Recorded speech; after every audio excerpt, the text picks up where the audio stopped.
রাজ্যের সব সমস্যার সমাধান হচ্ছে এবং নিয়োগ দুর্নীতিতে আস্তে আস্তে সবাই জামিন পেয়ে যাচ্ছে এবং আরজিকর নিয়েও আপনারা দেখেছেন।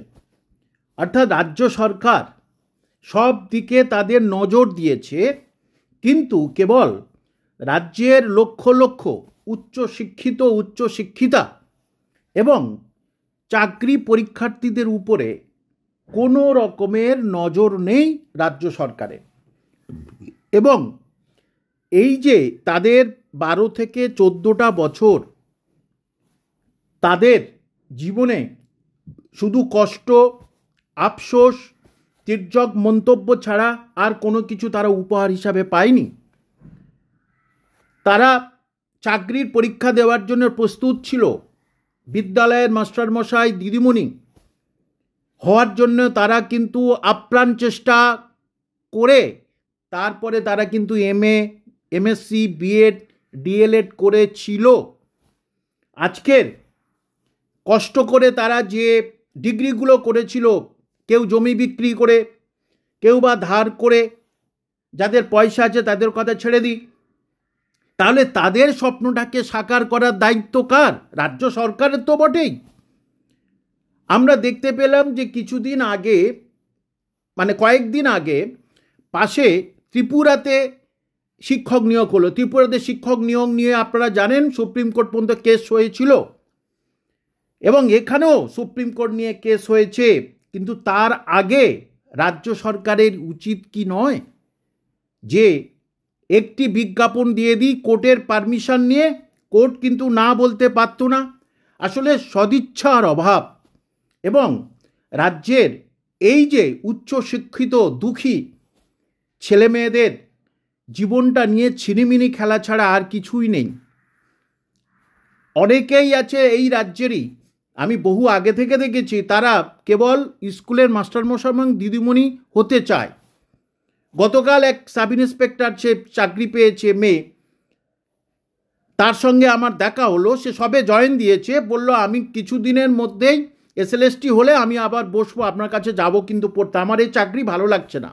তাহলে আপনারা যারা লক্ষ লক্ষ বেকার ছেলে মেয়ে, তাদের কে দেখবে বলুন? তাদের প্রতি নজরদারি দেবে কে? তাদের ভালো মন্দ দিকটা দেখবে কে? মাননীয় মুখ্যমন্ত্রীকে আমি বলেছি বারবার সম্মান দিই, একজন নাগরিক হিসাবে প্রধানমন্ত্রীকে যেমন সম্মান দিই, মাননীয় মুখ্যমন্ত্রীকে সম্মান দিই, এটা প্রত্যেকটা নাগরিকের কর্তব্য। কিন্তু তার উচিত তো যে তিনি বলছেন 2 লাখ, কোনো সময় বলছেন 5 লাখ শূন্যপদ হাতে আছে, শেষ পর্যন্ত দেখা গেল প্রাইমারির জন্য এই কটা শূন্যপদ। এবারে এসএলএসটিটার সঙ্গে, এই মূল মামলার সঙ্গে এই এসএলএসটির কোনো সম্পর্ক কিন্তু একেবারেই নেই। নতুন এসএলএসটির বিজ্ঞপ্তির কিন্তু কোনো সম্পর্কই নেই। এবং আপার প্রাইমারিটা দেবে এটা শুনছি, সবগুলো হয়ে গেলে আপার প্রাইমারি দেবে। হ্যাঁ, আপার প্রাইমারি আপনারা ডিএলএডটা বিএডটা বুঝতে পারবেন, কিন্তু আপনাদের অনেকের তো স্বপ্ন নবম, দশম, একাদশ, দ্বাদশের আপনারা শিক্ষক মশাই দিদিমণি হবেন। তাহলে কে আপনাদের হয়ে বলছে বলুন? শুধু আমার প্রশ্ন এখানেই, আরজিকর মামলার কি হয়েছে আপনারা সবাই জানেন, মানুষ আবার পথে নেমেছে, কিন্তু আপনারা তো এই রাজ্যের সবচেয়ে বেশি মানসিকভাবে অত্যাচারিত হয়ে আসছেন, হয়েছেন এবং এখনো পর্যন্ত হচ্ছেন। তাহলে রাজ্যের মানুষরা আপনার জন্য কিছু বলছে না কেন? আমার প্রশ্ন হচ্ছে কি এখানেই। আপনারা দেখেছেন চ্যানেলগুলোতে গিয়ে কেউ কিন্তু ওই আপনাদের হয়ে কোনো কথা বলে না, অথচ তারা বিভিন্ন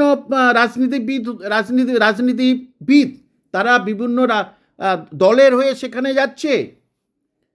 আমি তো একজন সাধারণ শিক্ষক হিসাবে যাই চ্যানেলগুলোতে, কিন্তু একার দ্বারা কতটা সম্ভব? এবং আপনারা যারা দেখবেন বহুদিন ধরে ধর্নায় আছেন, তাদের প্রতি দৃষ্টি দিচ্ছে না। যারা প্রায় দিনই মিছিল করছেন, মহামিছিল করছেন, তাদের প্রতি তাদের ডেকে অন্তত পক্ষে কথা তো বলতে পারতেন যে ঠিক আছে আমি এটা দেখছি, কি করা যায়, কেমনভাবে করা যায়।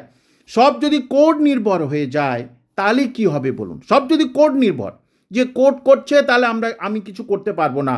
কিন্তু রাজ্যের একজন মানে কি বলো প্রশাসনিক প্রধান হয়ে অবশ্যই উচিত, এবং শিক্ষামন্ত্রী বা মন্ত্রী পরিষদের অবশ্যই এই নিয়ে গলা ফাটানো উচিত। বিধানসভায় কাউকে দেখছি না, তার ছেলে মেয়ে বেকার, তার বেকার ছেলেমেয়েরা তাকে ভোট দিয়ে জিতিয়েছে, বিধানসভায় কাউকে দেখি না যে এই এসএলএসটি নিয়ে বা নতুন কোনো চাকরির বিজ্ঞপ্তি নিয়ে গলা ফাটাতে। দেখুন, ওবিসি মামলা কি হবে সেটা ছাড়াও কিন্তু বিজ্ঞপ্তি দেওয়া যায়। একটা রাজ্য সরকারের সদিচ্ছার অভাব, রাজ্য সরকার ইচ্ছা করলেই কিন্তু দিতে পারে। তাহলে সবচেয়ে বেশি ভোগান্তি আপনাদের হচ্ছে। আপনাদের এত বছরের দায় নেবে কে বলুন তো? এত বছরে যে আপনাদের কষ্ট, দুঃখ, যন্ত্রণা, স্বপ্ন সাকার করতে পারেননি, তাহলে তার দায় কার? তার দায় অবশ্যই রাজ্য সরকারকে নিতেই হবে, এবং রাজ্য সরকারকে বলতেই হবে হ্যাঁ সত্যি আমরা দুর্নীতি অভিযোগ এসেছে বলে আমরা কিন্তু এটা কিছু করতে পারছি না। এবং দুর্নীতির অভিযোগ যারা অভিযুক্ত তারা আস্তে আস্তে ছাড়া পেয়ে যাচ্ছে, আর আপনাদের জীবনটা কিন্তু বদ্ধ হয়ে আছে। আপনাদের জন্যে মানুষকে কথা বলতে দেখছি না। তো এই অবস্থার মধ্যে আপনারা তবু অনেকে লড়াই করে যাচ্ছেন, সামনে ছোটোখাটো পরীক্ষা দিয়ে যাচ্ছেন, কিন্তু সেটাতে প্রতি তো অনেকের আগ্রহ নেই, তার আগ্রহ হারিয়ে ফেলেছে। কেউ ছোটোখাটো ব্যবসা করছে, কেউ দোকান করছে, কেউ চায়ের দোকান করেছে, কেউ প্রাইভেট কোম্পানিতে চাকরি করছে, কেউ কোথাও ছোটোখাটো কাজের মধ্যে আছে। এসব কি?